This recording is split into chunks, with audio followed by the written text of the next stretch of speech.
In this tutorial, we'll show you how to define your financial counterpart in a distribution agreement that works on a commission or royalty model. Start by filling in the basic information of your contract. Then, in the grant of rights frame of your contract page, indicate that your agreement is a license, whether commission or royalty-based. If you have any trouble completing these first steps, have a look at our other tutorials or FAQs. Here is your contract once you've defined your rights. Now, let's look at the financial terms frame of the page. Some agreements are only binding once a certain set of conditions, called condition precedents, have been satisfied.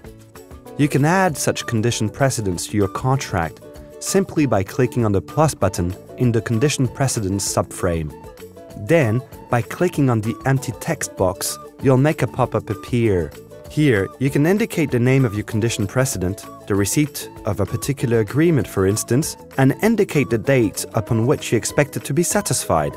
This will automatically create an event in your film calendar.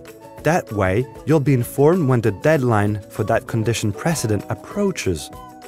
The date can be known for certain or relative to another event, in which case you can choose that event and specify how long before or after the condition has to be satisfied. Click on Save and the condition will appear in the list.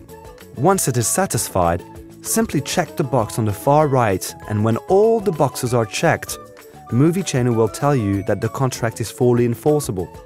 To add another condition precedent, click the plus button and repeat the steps we've just been through. Now, let's move to the financial part of the deal. In the financial terms frame, click on Split of Revenues. Movie Chainer processes the information you filled in the grant of rights frame and breaks it down territory by territory and media by media. Click on the territory and media for which you want to define the financial terms. On the right-hand side, you can see the different revenue bases for the film, from gross receipts to net profits.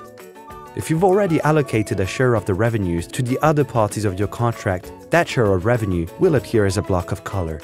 On the left-hand side, in the gray area surrounded by the dotted line, you can see the revenues that have to be allocated to the distributor, the expenses recoupment, the minimum guarantee recoupment, and, depending on your type of licensing agreement, the commission fee or the royalty.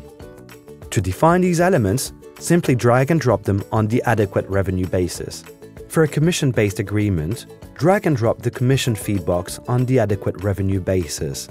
In the pop-up, indicate the share of revenues that the distributor will collect throughout the distribution of the film, and don't forget to save. For a royalty-based agreement, drag and drop the royalty box on the adequate revenue basis. In the pop-up that appears, indicate the share of receipts that the distributor will pay to the producer throughout the distribution of the film, and save. Then, drag and drop the expenses recoupment box on the revenue basis that fits your contract. Usually, it's also the gross receipts. Fill in the pop-up with the amount of the recoupable expenses and the share of receipts granted to the distributor during his recoupment. Don't forget to click and save. A colored block appears in the waterfall on the right-hand side, showing the share of revenue granted to the distributor during the recoupment of his expenses.